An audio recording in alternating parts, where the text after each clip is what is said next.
Thank you so much for being here with us this morning at our annual Hurricane Prep Conference.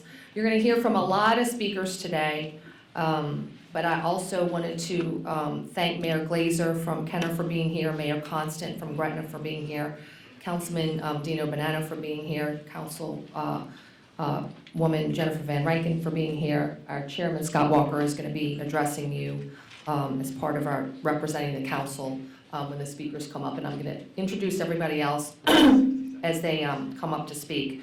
So obviously we're here at our Jefferson Parish Emergency Operations Center in Gretna for this year's Hurricane Preparation Press Conference. Shari is with us, and Jennifer as well is going to be helping from the Deaf Action Center interpreters. So we do this every year, and the reasons for this are very important for where we live. It's mainly to just start getting everyone in the mindset that hurricane season is coming upon us and to really give people time to prepare. We have been doing a lot of preparation over these past several months. And this season especially, I think this press conference is very, very important. We have some new things that I want to discuss.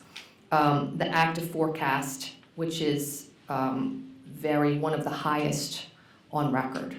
The rapid intensification of storms, which is something new that we've seen these past couple years and completely changes the time frames for us, and that is very critical information. And then we made some, as part of the insurance crisis that we were trying to deal with locally, we made some changes to the building permit rules. And so, you know, if in fact we have a storm where a lot of roofs are damaged, I want to make sure people have an understanding of what is needed now. So, and then you'll hear from a lot of these agencies as to their preparations for the storm season as well. So you'll have a good host of speakers before you today. So the official National Weather Service forecast through the National Oceanic and Atmospheric Administration will not be released for another few weeks, but there are some other agencies that have put out their models. And there's no other way for me to say this. The forecasts that have been released so far are going to show that we are going to have a very active hurricane season, perhaps one of the busiest ones on record. So, for instance, the Colorado State University model, which a lot of people look at, 23 named storms when the average is 14, 11 hurricanes when the average is 7, and 5 major hurricanes when the average is 3. And those averages are from 1991 to 2020, okay? So that's what we're dealing with, and that's why this is so very important. The other thing I want to talk about is, as I said, the past couple years is the rapid intensification of storms. If we looked at the traditional definition of rapid intensification, that is a storm that increased in wind speed by 35 miles per hour in a 24-hour period. That was the outlier before, and that's what people said, oh, this storm rapidly intensified. And in the last couple of years, these storms, and especially some last year, show that that definition now is completely outdated. Hurricane Otis shocked everybody last year. It went to 110 miles per hour in a 24-hour period. Okay, it actually doubled in strength in a 12-hour period. Again, the old definition of rapid intensification is 35 miles per hour in a 25 mile per hour period. Otis did 90 miles per hour in half the time. So it's off the chart intensification. Hurricane Lee last year increased 85 miles per hour in a 24-hour period. Hurricane Laura, we know all too well, 63 miles per hour in a 24-hour period. And I'll always say Ida, you know, on that Wednesday, we had a council meeting, come out the council meeting, we were looking at the models, everything to Texas. On Thursday, that cone went over from Houston to Mobile.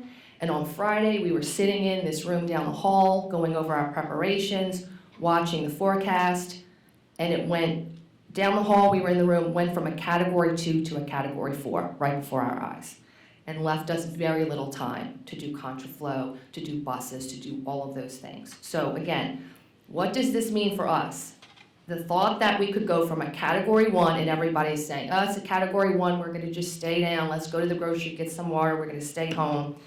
And then it rapidly intensifies to where we should have left. It leaves everyone unprepared, okay? So, the most important message here today is that the time frames for us, for your family decisions, those time frames that we've had in our head over the past few years, just make sure everybody knows those time frames are now shortened with rapid intensification. You will have to leave earlier. Everything is going to be quicker. Everything is about leaving earlier. There's over 1 million people in our region, in the greater New Orleans area. There is not enough time if everybody waits until the thing rapidly intensifies to get everybody out. It just doesn't work. So if you can leave and you have the financial resources to leave, you leave and you leave early. That's the message. And the third thing I want to discuss are the changes with regard to roof permits. So this is only going to come into play if over 50% of your roof has to be replaced. It's not the few shingles that got blown off. It's not that situation. If over 50% of your roof is going to have to be replaced post-storm or even today, just doing a remodel, anything like that, new build, whatever. Okay, what happened was we know we were dealing with an insurance crisis. And then last year, at the same time, our state legislator adopted the 2021 IRC code, International Residential Code. And that, good for us, great vote, great legislative move, brought more rigorous construction for roof standards. It just upped our standards across the board. Secondary leak protection, sealed roof decks. It was really a good piece of legislation. And at the same time, we were going through an insurance crisis, and a lot of Jefferson Parish people were on Citizens, the insurer of last resort with the state, and real crisis. And even the legislative session up to this year is, how do we get more insurance companies to come to Louisiana? We had the incentive packages that's being debated through this year. So just some background, our local Home Builders Association, and they're represented today, approached us last year saying, hey, you don't really do a permit for new roofs. You just let people replace their roof without any documentation. And insurance companies like to see that. They want a permit. It's more work on your part, but it establishes an official database. They look at their risk in writing a policy. They don't have to take a homeowner's word for it. It becomes a legal government document of, I got a new roof in 2024. And then the risk goes down on their policy. Homeowners can get a better rate, I'm sure.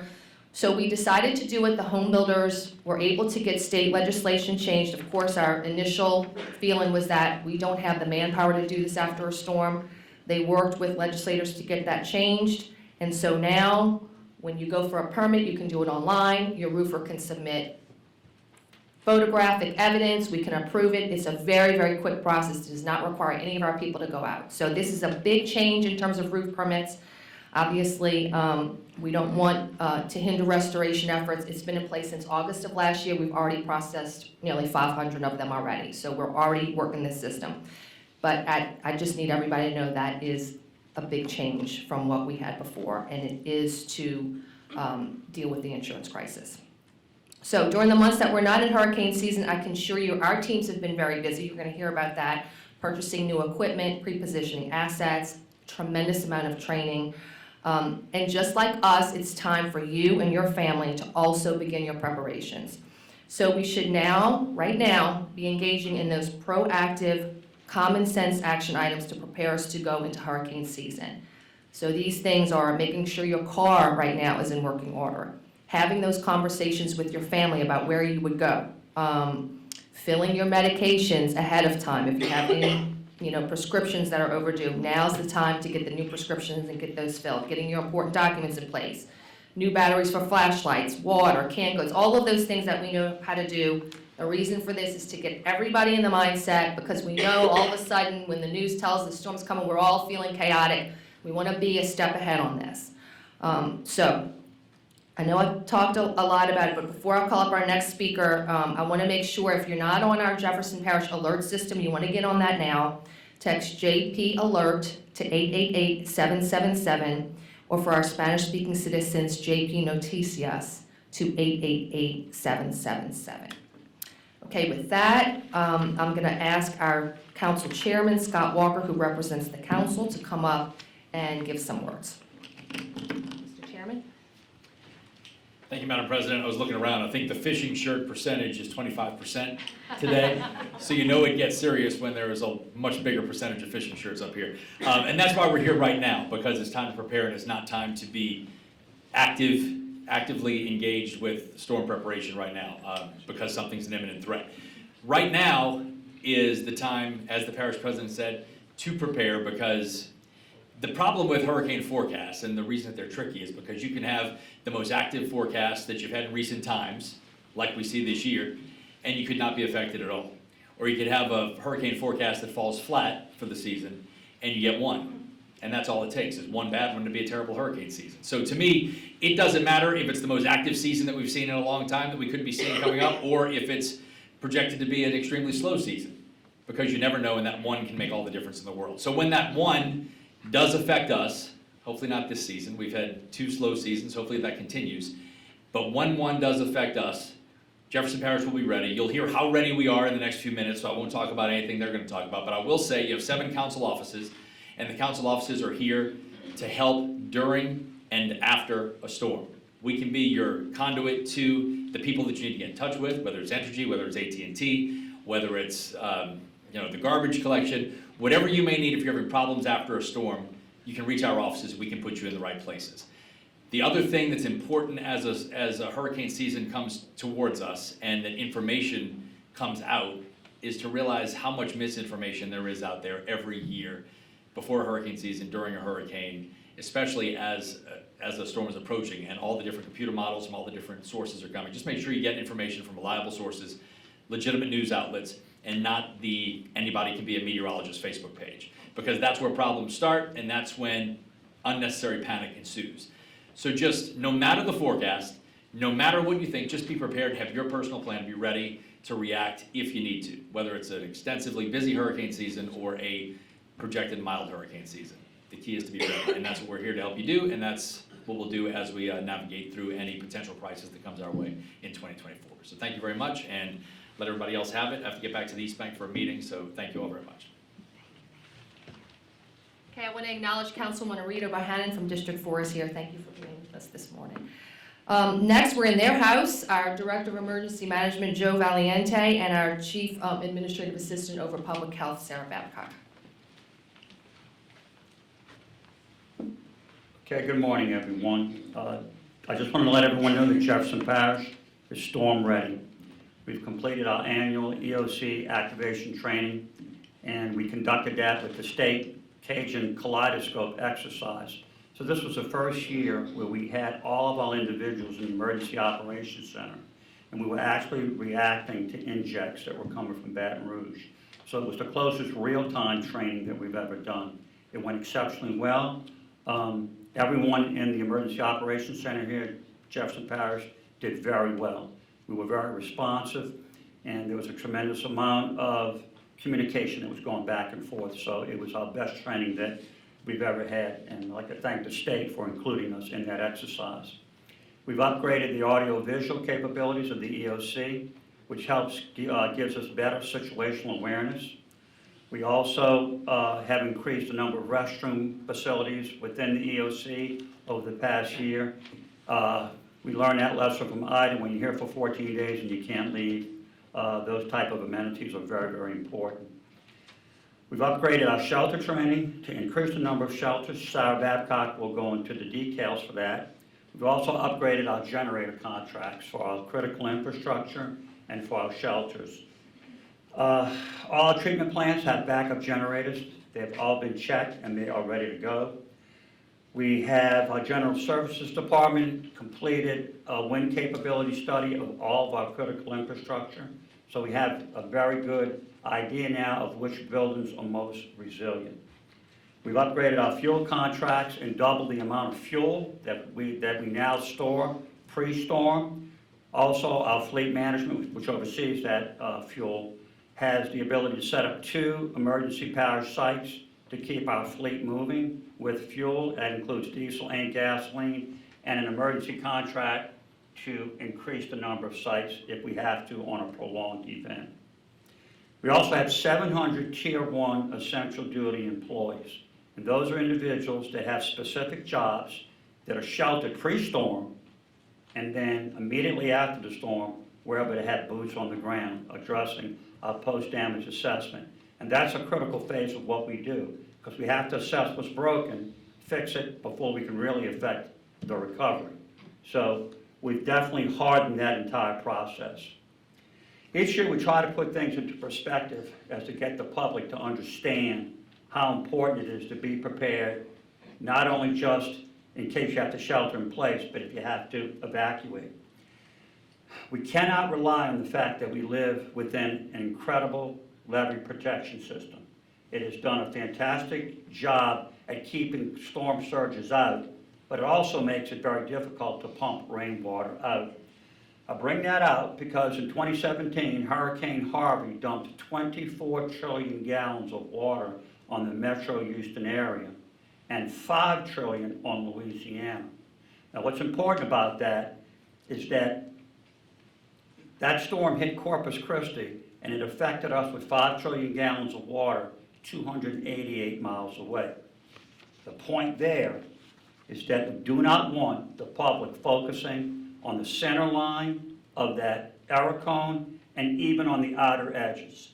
The outer edges at 72 hours are only 160 miles apart from edge to edge.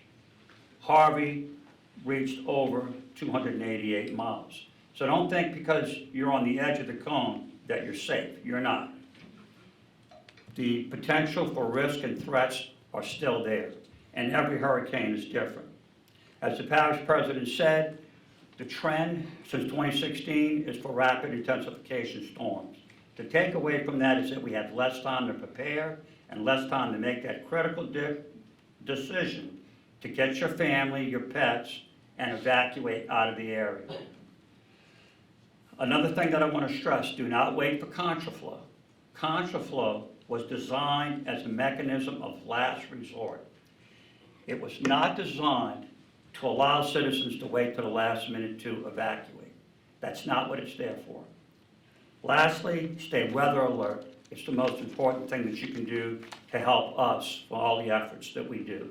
Stay weather alert, listen to your radio, to your television stations, social media that are associated with those vetted organizations. And if you stay weather aware and you have a good assessment of what's going on, you're going to make a better decision as to whether to evacuate or not. On that note, thank you very much for your time. Sarah? Thank you. Good morning. As you've heard before me, what we're really focusing and trying to stress to the public today is these rapidly intensifying storms and the decreased timeline we have. And so as a parish, along with our regional and state partners, we've done a number of things over the past year to improve our evacuation process. We've looked for ways to evacuate in a shorter timeline. We've looked for ways to evacuate just our most medically vulnerable and allowing everyone else to shelter in place. And then we've also discussed the option, there may be situations where we cannot evacuate and people will need to shelter in place in their homes. And so being able to implement a post-storm evacuation after that storm may also be a possibility. If you are evacuating, and you do not have a car, we do have an evacuation process we want to make sure people are aware of. So in mandatory evacuation, we will let the public know if we will do parish-assisted evacuation. Individuals will be able to go to a bus stop, get on a bus, go to a centralized evacuation point, and then be taken to state shelters outside of the region. This will be available for individuals who need it, individuals who have medical needs, and their pets as well. This process has been updated. We have been training on this, doing more training, getting more agencies involved in that process, and have changed some of the locations to be able to get more people through in a faster time frame. We've also been working on our ability to shelter here locally post-storm. So as Director Valiente mentioned, we have bought new equipment. We have introduced new shower trailers we have available. We have a number of facilities with generators on them all hurricane season long. We have new equipment, we've been training, we've also been able to put contracts in place. We've particularly been focused on vulnerable populations, so making sure we have multi-language translators and interpreters on site, being able to have personal care attendants and medical staff for those with medical needs, and improving the sheltering capabilities for families that have pets. If you or a loved one have a serious medical need where you are going to need extra assistance in evacuating or sheltering this storm season, we do have a medical needs registry where people can sign up to receive that extra assistance. You can enroll by going to jeffparish.net/JPAware or by calling 504-518-4020. Finally, we are always looking for people who want to volunteer and support our efforts. So Jefferson Parish has a medical reserve corps that anyone can join, but particularly those who have a medical background to assist us in sheltering and evacuation processes. If you're interested in volunteering with us, you can go to jeffparish.net/publichealth for more information. Thank you so much. Can you repeat the website for the registry? Yeah, so if you go to jeffparish.net/JPAware, under the prepare button, you can get to the medical needs registry. Thank you, Joe. Thank you, Sarah. Okay, next, we have made, our citizens have made an incredible investment in our public works system. So to talk about that is Mark Drews over Public Works, and then Ben Lapine over our drainage. Thank you, Madam President. I'm confident that Public Works is ready. We spent this off-season doing all our scheduled equipment replacement and maintenance. As we do throughout the year, we continue testing, so our facilities and equipment are ready to go. But what really makes me most confident, we have 700 employees that are dedicated, willing to work a storm event. They'll work right up until the storm hits. They'll hunker down through the storm, and immediately after, they'll be out in the field. They'll be assessing damage and starting that infrastructure restoration. With regard to our water and our sewer systems, our East Bank and West Bank water plants, they have safe houses on site. So in a Cat 4 or 5 storm, they can go into those safe houses via automation. They can run those plants during the storm, and they can immediately return and just basically walk right into the plant after. If we have an extensive energy outage, they do have backup generation that can run the entire plant, but on site, they also have that 5-day supply of fuel. Similar to that, all our major wastewater treatment plants have the same backup generation capability. We have 1 major plant on the East Bank, 4 in the West Bank, and they also have on site that 5-day supply of fuel. In addition, our streets department with our parkways department and traffic division, they have the equipment and materials necessary to immediately after the storm go out, start closing roads as necessary, cutting trees and clearing roads as necessary, and begin the restoration of any damaged traffic signal systems. And finally, what's important is all of our major divisions, we have our water, sewer, streets, and drainage have emergency contracts in place. So if in the event of an extensive damage, we can quickly get additional manpower and equipment on site to help us recover as quickly as possible. So with that said, I'm going to turn it over to Ben Lapine, the Drainage Director, to talk about our other critical asset, our drainage system. Thank you, Mark. The Drainage Department is ready for this year's hurricane season. We prepare all year by testing our pumps, engines, generators on a weekly basis. We treat every clogged catch basin, canal bank failure, mechanical issue as an emergency to ensure we're storm ready 365 days a year. We maintain 340 miles of open canal, 1,460 miles of subsurface drainage, and 74 pump stations which operate 194 pumps. Currently 191 are in operation. The 3 that are down are being repaired and will be back up by the end of next week before hurricane season. We have 14 safe rooms for operators to hunker down and safely monitor and operate the pump stations throughout the parish. And lastly, with more than 80,000 catch basins parish-wide, any help from residents to keep these basins clear from debris will ensure we get the most out of our system. Thank you. Thank you, Mark and Ben. And I know post-storm, everybody's looking at the rest of these agencies and partners we have, so Entergy is always a big one. So Entergy, our customer service manager, Jimmy Aiken, and Atmos Energy Public Affairs Manager, Leah Obie.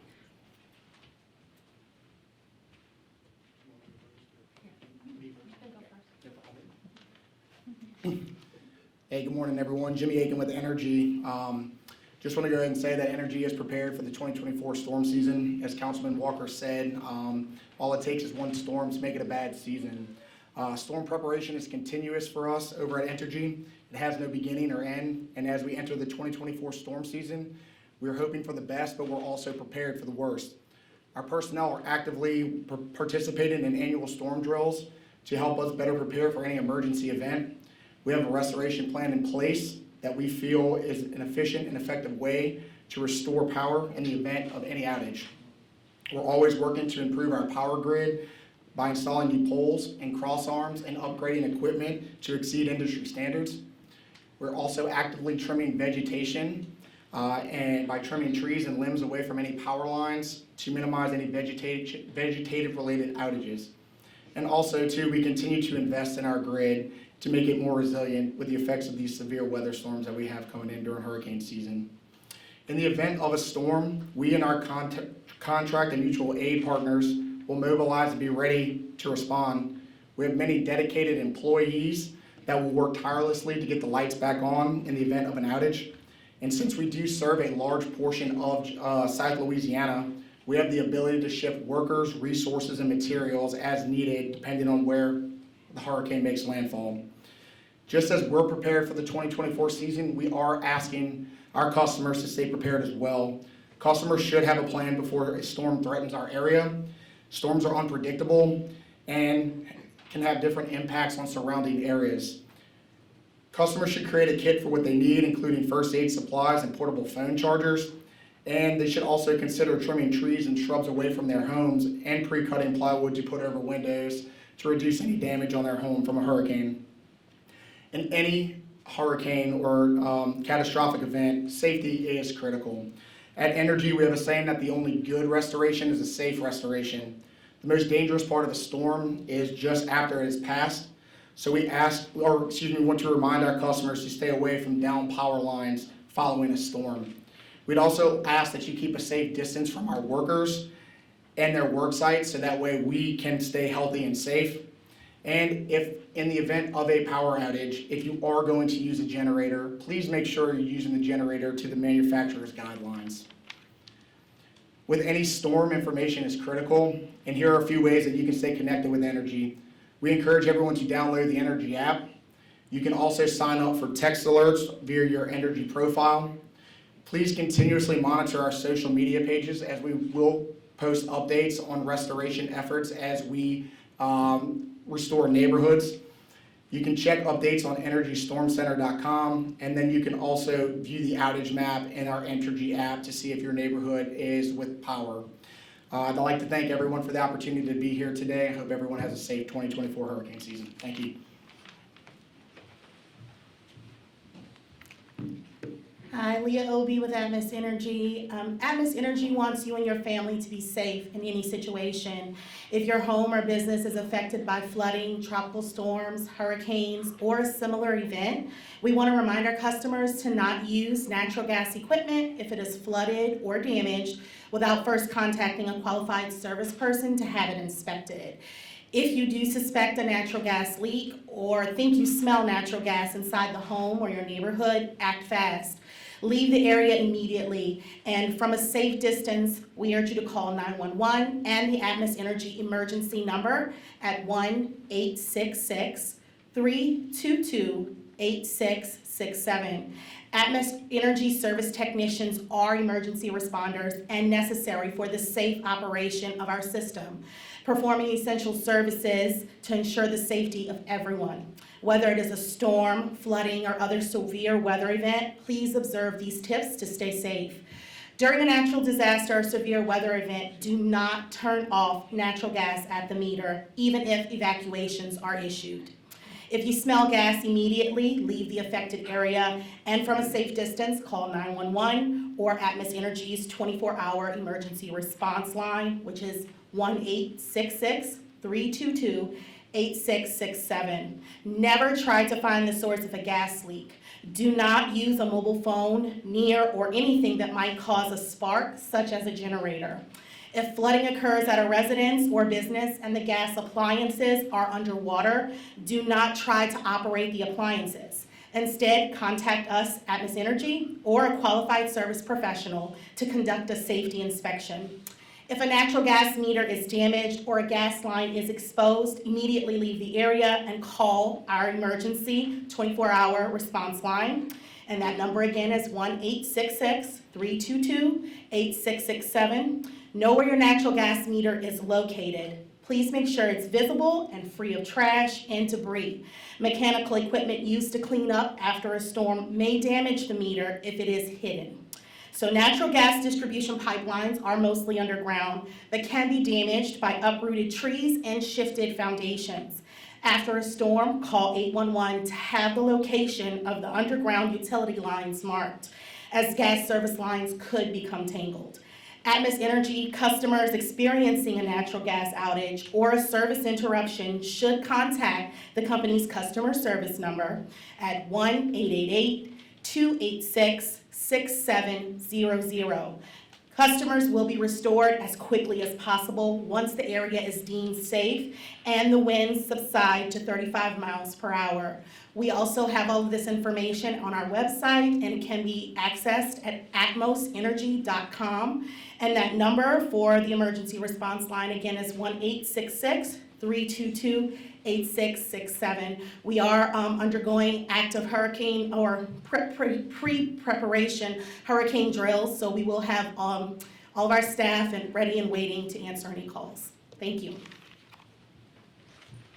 Thank you, Leah. Thank you, Jimmy. Okay, next is obviously an important part of our first responder. Response Director of West Bank Fire Services, Don Robertson, and our Director of East Bank Consolidated Fire Department, Charles Hudson. Thank you, Madam President. Good morning. The Officers of Fire Services with the West Bank Fire Services, including the 3rd District Volunteers, are prepared for the 2024 hurricane season. Daily, firefighters work on their equipment that we use daily in emergency services, but just like everyone else, we prepare for hurricane season or inclement weather. We have boats that we use for water rescue. We now have equipment, vehicle extrication equipment, battery powered, that works underwater. One of the parish president's peeves is people. You cannot tell the difference in heavy rains where the road is and where the canal is. Cars drive in canals. Our equipment now will work underwater. Hopefully, we never have to use it, but there's vehicle extrication equipment that works underwater now. Also, we have to have special equipment to be able to get you out your house in case the water rises. Many members of the Jefferson Parish Emergency Services were tasked some almost 10 years ago to go to Baton Rouge in those floods, and seen that at the last resort, people had to get in their attics because the water rose so quickly. We have to be prepared to be able to get those people out. Just as everyone said here, as we take precautions, you need to take precautions. Please listen to what everybody's saying here. The more people that stay in Jefferson Parish in a major storm makes the first responders' job a lot tougher. If you decide that you're going to stay here, and of course, we all think that we have it all solved, you use a generator, and you're going to use that generator, please have that generator checked. And if you're going to use that generator, please make sure you have a carbon monoxide detector in your home. It is odorless. It is. You cannot see it, and it is the silent killer. Let's all be prepared for this hurricane season. Chief Hudson. Good morning, ladies and gentlemen. East Bank Consolidated Fire Department has reviewed our emergency plans, tested our mobile assets, and prepared our emergency operations room for what we hope to be a non-2024 hurricane season for Louisiana. We know that the weather in southeast Louisiana is so unpredictable, so we've begun year-round efforts of preparing us to not let our guard down. This year, we've added a few additional resources for rescue equipment. We have high water rescue trucks for both Jefferson Parish Fire Department and also Jefferson Parish Fire Services that will help us with those flood-prone areas. Our USAR crews have been busy maintaining and inventorying our water assets to keep us readily available to respond at a moment's notice. Our new concern that we want to share with our citizens is the use or non-use of electric vehicles and tropical weather comes our way. If you evacuate with an electric vehicle, EV vehicles, please plan an early exit to make sure that you don't get caught up in a slow, delayed traffic movement. Prepare a traffic guide for evacuation routes to know where EV charging resources may be found if you need to recharge during that evacuation effort. This is important because data has shown a few issues with EV charging systems throughout the country. The most common issue with EV charging stations are station connectivity is down 55%, internal stations with faults or errors 38%, and charging connections of cables at 4%. Additionally, for those leaving your emergency vehicles behind, it would be a good idea to park your vehicle at the highest point available to you and leave it unplugged from your charging systems. This is a high concern for first responders relative to EV vehicles in flood-prone areas. Finally, Jefferson Parish Fire Department is ready to assist with the public system evacuation teams once those systems are activated. We understand the importance of helping those in need of evacuation, and we will be there to support the efforts. Jefferson Parish Fire Department stands ready and willing to do our part to support our community if called upon in 2024. And one message that I think you should hear from all of us is make a plan, have a plan, and be ready. Thank you. Thank you, Chiefs. Next is our Flood Protection Authority. From the west is Jesse Noel, and from the east is Stacy Gilmore.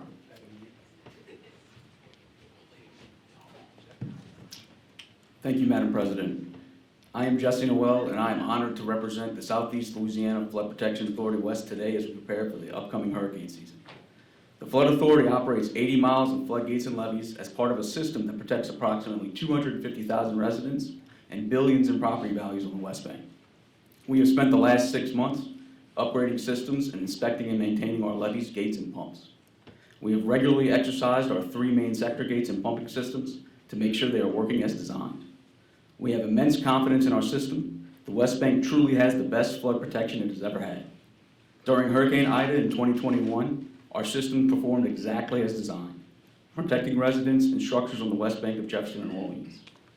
This season, as in every season, you can trust that we will operate the system in coordination with parish and state officials and the Corps of Engineers. But we ask citizens to pay attention to local authorities and heed their warnings if a storm approaches. Of course, we don't hope for a storm, but we are prepared, and we and our West Bank neighbors will get through this season together. Thank you. Good morning. I'm Stacy Gilmore. I represent the I'm the Public Information Director for the Flood Authority East. We manage the risk reduction system that is east of the Mississippi River, and that includes East Jefferson, Orleans, and St. Bernard parishes. Year-round, we are operating and maintaining the components of the system, which includes 192 miles of levees and flood walls, 246 land-based floodgates, and 3 pumping stations at the outfall canals. We also have the 1.8-mile-long surge barrier that blocks that storm surge from Lake Bourne as well as the Gulf of Mexico. We have completed our annual inspections in Jefferson Parish, and all other inspections will be completed before June 1st. We are actively engaged with our partners to continue our preparations for the upcoming season. Later this month, we are conducting our hurricane tabletop exercise. Please remember, this is a risk reduction system, which means we can never truly eliminate risk.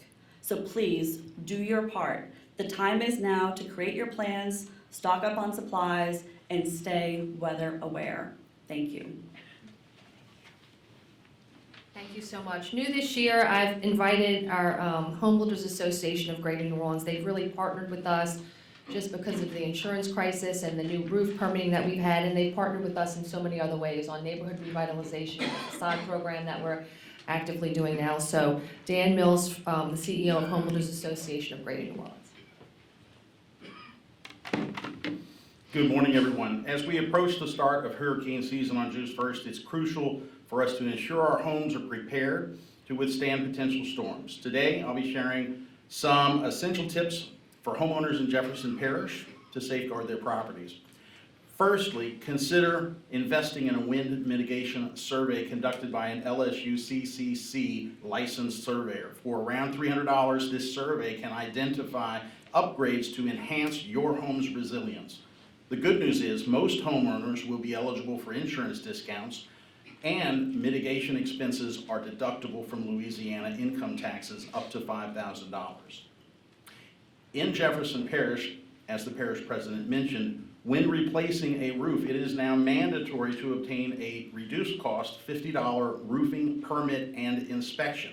This step ensures that the replacement is documented in the public record, highlighting adherence to new, more resilient code requirements. The codes that we implemented and became law last year are the most resilient on the Gulf Coast, and insurance carriers need assurance that those codes are being implemented.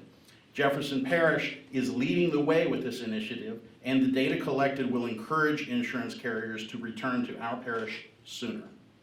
It's essential to protect your home through regular maintenance, trim back trees and shrubs, clear gutters, downspouts, and drains of debris to prevent water pooling. Inspect doors and windows for damages, cracks, gaps, and make repairs promptly to fortify your home against potential storm damage. Before the season hits, inspect and maintain essential equipment such as generators, water pumps, chainsaws, and carbon monoxide detectors. Ensure they are in safe working order. Check hurricane shutters for damages or cracks and replace any damaged panels. Additionally, consider pre-cutting plywood window and door coverings from 5/8 inch plywood for easy deployment when needed. Lastly, consult with trade and insurance professionals to address your home's unique needs. Reach out to your insurance professional to understand your coverage and claims process in advance. Have a qualified electrician inspect your generator electrical hookups for safety. Any generator connected to a home directly represents a fire risk and must be installed by a licensed electrician to ensure the safety of your family and property. And speak with a roofing professional to address any roof coverings ahead of the season. In conclusion, by taking proactive steps like these, we can better protect our homes and our community from the potential impacts of hurricanes. Visit hbagno.org for consumer resource on all of these topics, to find a licensed local contractor, or to register for our storm prep event on May 31st. Let's work together to ensure a safer, more resilient future for Jefferson Parish. Thank you. Thank you so much, Dan. And certainly in times of crisis and certainly in times of storm, we know communication is absolutely critical. From Cox Communications, Director of Government Affairs, we'll have Christina Lagasse-Sarai. From AT&T, the Louisiana Regional Director is Eric Jones. From Verizon Response Team Manager is Trent Griggs. And then the T-Mobile Emergency Response Team Deployment Manager is Nicole Hudnett. Go in that order. Good morning, Christina Sarai, Director of Government Affairs for Cox Communications. We at Cox know it's frustrating when severe weather and outages impact your services. That's why we'll work hard to get you reconnected as quickly as possible. Our employees are the backbone of our preparedness efforts, with more than 2,000 hours logged in training and active recovery efforts annually. Through ongoing training programs, over 600 employees are skilled in business continuity processes and incident command to navigate even the most complex of disaster scenarios. When an outage occurs, our technicians are ready to assist as soon as it is safe for them to do so. Our services depend on commercial power, so we often follow the path of the power company when restoring your services. The best way for customers to stay up to date during the storm recovery process and to be notified when we've cleared outages in your area is to sign up for text alerts on the Cox app or on Cox.com. We've also introduced 2 new ways to keep our customers up to speed when outages occur. First, we have launched proactive outage notifications. When an outage occurs, we will text our customers and let them know when we expect services to be restored. We also text when the outage is cleared so you can confirm if your service is working. Second, customers can now access our new service outage map that offers real-time information. Here's how it works. Visit the Cox app or cox.com/outage, where you'll be prompted to sign into your Cox account to view our service outage map. Once you're logged in, you can view a map showing the outage status at your address. Be sure to sign up for text messages for updates about estimated resolution times. But our commitment to preparedness doesn't stop there. We're promoting safety through initiatives like the Don't Cut Cable initiative. It's crucial for everyone to understand the risks associated with attempting to remove lines from utility poles, and we urge our customers to leave this task to the professionals. If you see a line down on your property or at your home, just contact us at cox.com/chat, and we will arrange a time for a technician to come and remove or repair it. Cox is committed to working closely with Jefferson Parish and our service provider partners to ensure we are well prepared for the 2024 hurricane season. Thank you.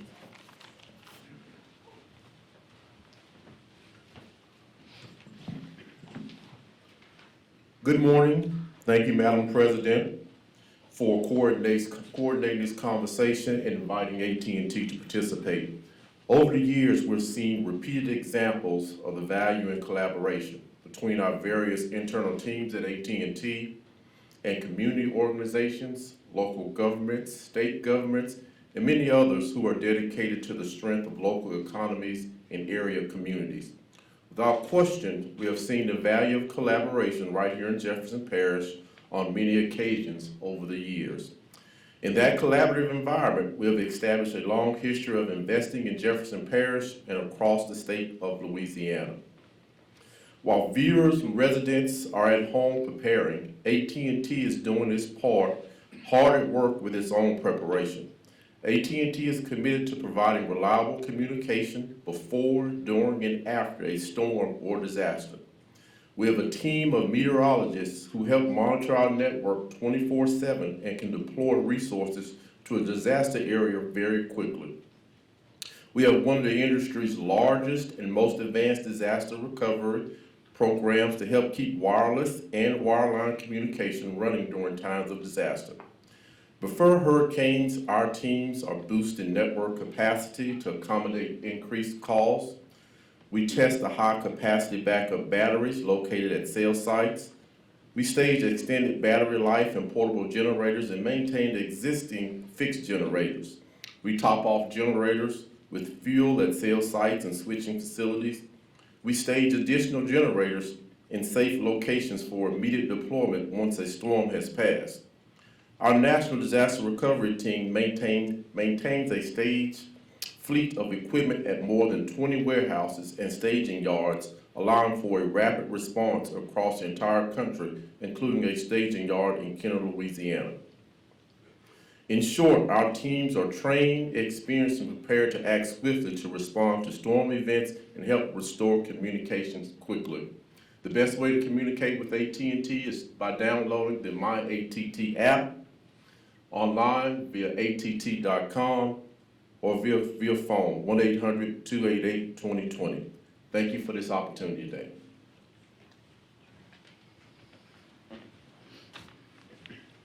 Thank you. I'm Trent Griggs with Verizon Frontline. I'm your crisis response manager for the state of Louisiana. Verizon is ready for hurricane season. We treat every day as though it's hurricane season or for Mardi Gras season, with the ability to rapidly expand network capacity with mobile assets, as we're doing today for Jazz Festival. Verizon continues our network growth by adding over 50 new small cell sites, and 24 macro large area sites have been upgraded in the past year. This has tripled our capacity just here in Jefferson and in Orleans parishes. We've also added 5G, C-band, and ultra-wideband services for our high data users, not only in this area, but also on the North Shore. The Verizon Frontline Crisis Response Team and the network team stand ready to assist our public safety agencies with priority services, We also have over 500 mobile assets that are available for network restoration. All of our cell sites are equipped with standalone generators as well as battery backup. We also maintain a fleet of generators that can be deployed for different reasons, whether it's network, for building assets, or anything that is necessary for network restoration. We've partnered with top-level first responder agencies from the federal, state, and local levels. All of them we've met with multiple times and are part of their PACE plans and their disaster response efforts. Thank you. Good morning, everyone, and thank you, Madam President. My name is Nicole Hudnett, and I am T-Mobile's Emergency Response Team Segment Advisor and ESF2 Lead. I want to thank you for having T-Mobile and our friends and our industry partners here again today to talk to you about what we're planning to do this hurricane season. You know, over the years, we have worked with numerous teams that are here today to support the people of Jefferson Parish and throughout Louisiana, getting the connectivity where it's needed when a hurricane hits. We've seen this parish's dedication to the safety, the resiliency, and recovery, and T-Mobile is proud to be part of your community. You know, we understand the vital role that critical connectivity has when it's needed the most. Communication is a lifeline during hurricanes. It keeps people connected with their loved ones and enables first responders and public safety to deliver critical services. And it enables our businesses to be able to support their communities. You know, ahead of hurricane season, T-Mobile's taken big steps to enhance the network readiness and the response efforts across the state. T-Mobile just completed a multi-year statewide 5G network investment that includes over 300 new cell sites throughout Louisiana. It also includes over 1,800 upgrades to existing sites. We also have increased backup power capacity at our network switches and our points of presence and other critical sites so that our network can remain resilient and reliable during power outages. Throughout the year, we conduct extensive readiness exercises with our regional network and our disaster recovery teams. These exercises help ensure that our network's backup and recovery systems are fully operational and ready to provide reliable service. In addition, our network operations centers diligently monitor network traffic around the clock to ensure resiliency and capacity when there's heightened demand. We also collaborate with our weather forecasting partners to monitor hurricane's path and the severity. And when a storm begins to form, our engineers and our technicians position quick deploy mobile equipment for when restoration and recovery may be needed. This equipment may include portable cell towers, trucks with satellite backhaul, heavy-duty Wi-Fi vehicle, 5G drones, and other assets that deliver connectivity and essential supplies to the community and to our first responders. We also work hand in hand with your local government emergency operations centers to deliver network services to establish connectivity and to prioritize restoration efforts. Before I wrap up, I strongly encourage everyone in Jefferson Parish to download important apps like FEMA and the American Red Cross. If you are a T-Mobile customer, follow us on X at T-Mobile News. There you can get important information before, during, and after a major storm hits. You know, we do know that this hurricane season has been forecasted to be intense, but we hope that your family will be safe and secure. I want you to know that T-Mobile has a plan to support you this hurricane season in Jefferson Parish and throughout Louisiana. We're prepared, we're invested in, and we're committed to your community, and we're here for you. Okay, before I we'll happily take questions, but just again a reminder, and what the chief said, sometimes the post-storm and all the dangers is more dangerous than what happens during storm. And we can recall Ida, we had 1 death during the storm, and we had many more deaths, including the 3 carbon monoxide post-storm. So again, another call for people to leave early and get out. Any questions for any of our participants? Good morning, Parish President. I don't know if you want to address this or Mr. Mills. So, in terms of roof damage, it will be incumbent upon the property owner, the homeowner, to get in writing that 50% of the roof is damaged, and then after a contract is signed, get the contractor to get the permit from the parish, and will a post-work completion inspection be done by the parish? Or is that So, required? remember, it's if you have to replace over 50% of your roof, you're gonna need a permit before you do that work. And we're gonna almost like do a permit and approve it so your contractor can start doing the work. And after your contractor finishes the work, they're gonna take photographic evidence of the work at that time to make sure all of the steps for the heightened code, the sealed roof deck, and all of those extra protections are done. There is an app that they use that geolocates that photograph to us, and we can look at that photographic evidence, and then we almost like do a post-approval again to say, yes, this is permitted. So it's almost like a kind of a two-step. But the beauty of it is we will not need to send our resources out to go on top of that roof and look at it. The photographic evidence, geolocated photographic evidence, does that for us. And thanks to the home builders, that they got that legislation changed for us last year at the state legislature. So it's all like an electronic process. Okay? Again, only if you have to replace 50% or more of your roof, not the minor replacements. And we've done 500 already. This went into effect in the middle of last year. Earlier this week, you were discussing canal coverage. Is that part of the hurricane prep plan, or that's just the future of Jefferson Parish? I mean, it's related in that that's honestly almost like a beautification project because we all know the open canals are ugly.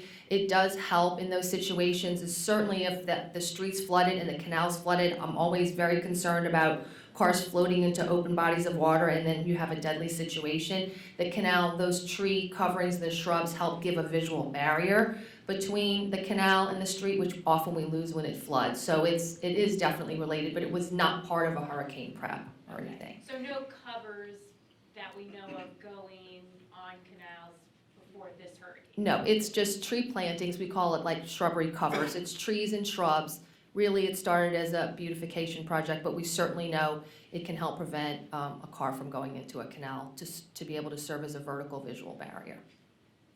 Yes. Can you talk about how your thinking as far as calling for evacuation orders has changed over your term? Yes, I mean, we have run a lot of tabletop exercises. Our team puts a lot of scenarios in front of us. Our team is very well trained. They're gonna give me advice on it. Look, I liken it to this. This is the only way I can say it. Everybody needs to make up their mind that if we're in the cone, what I would do for my family is I'm leaving. This is the best way I think of it. We put our seatbelts on when we go drive, and we don't drive into our home at the end of the evening and say, I didn't need to put on my seatbelt because I didn't get in an accident. That was a wasted thing I did. A lot of times our mindset with hurricanes is that way. It's like we evacuate, we incur hotel expenses, we do all this, and then we come back and we say, oh, we didn't need to do that.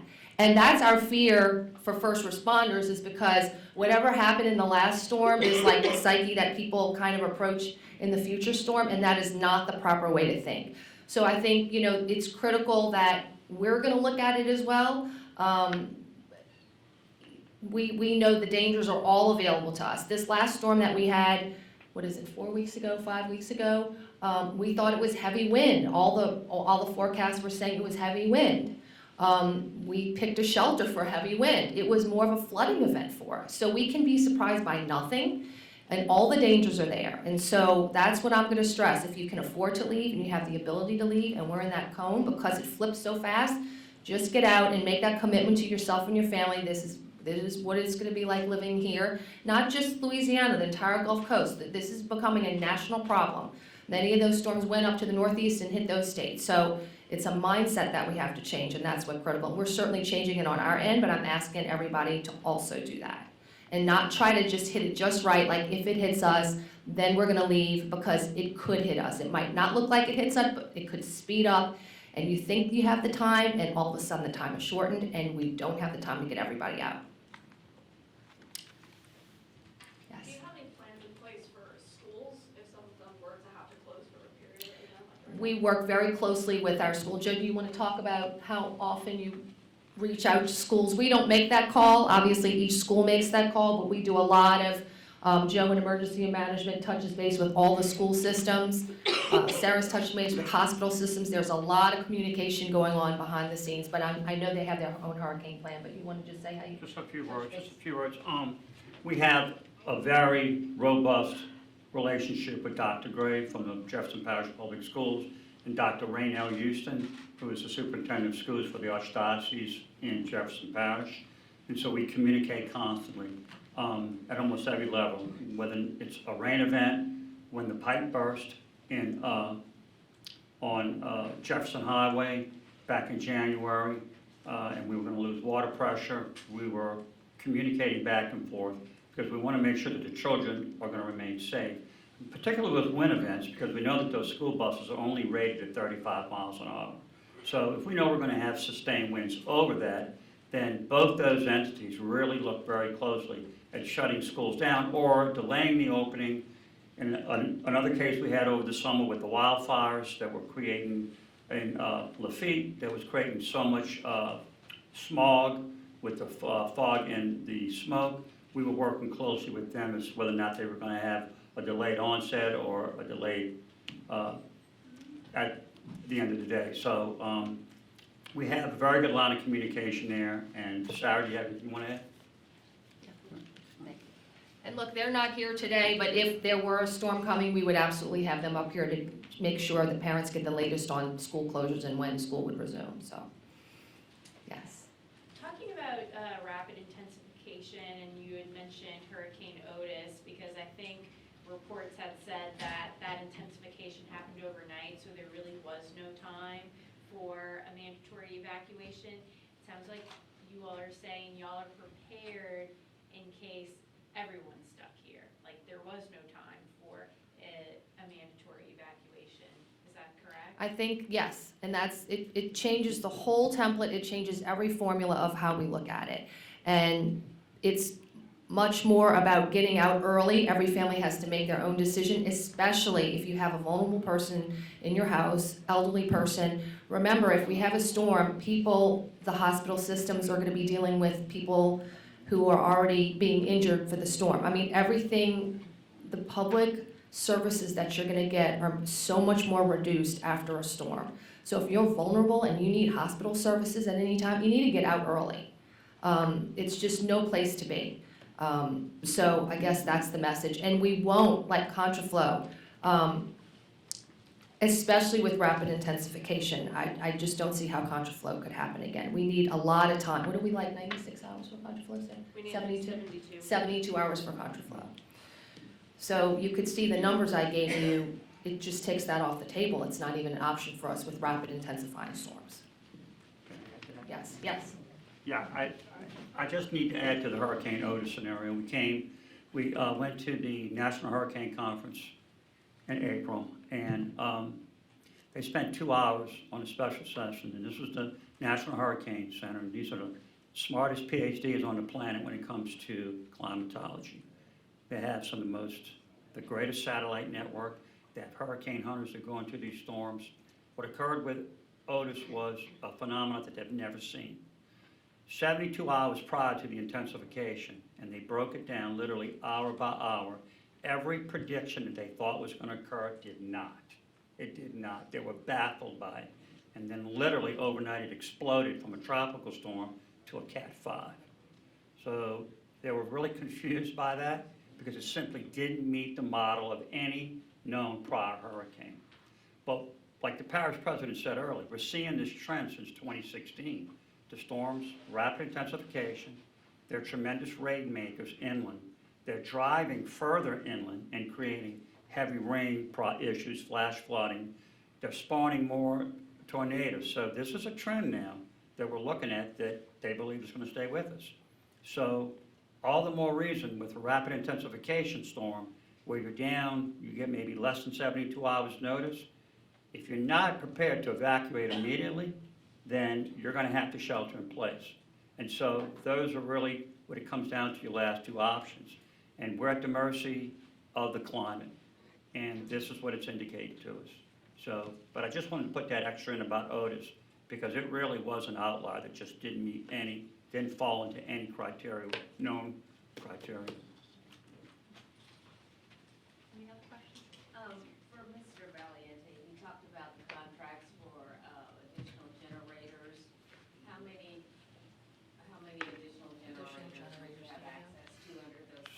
So we have contracts for all of our shelters, post-damage, post-storm shelters, and that's 6, correct, Sarah?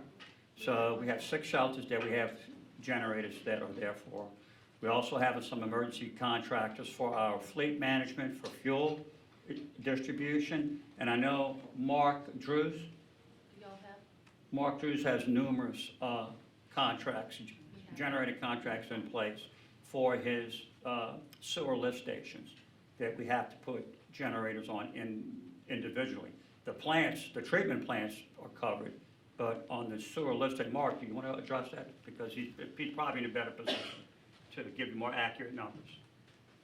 Well, we have approximately 20 portable generators, 20 portable pumps that we can put out in the field as necessary, but we have contracts to get more generators, more portable pumps, and also vacuum trucks, where the vacuum trucks can get to our smaller lift stations, pump them down, and just transport that to either a working regional lift station or actually to our treatment plant.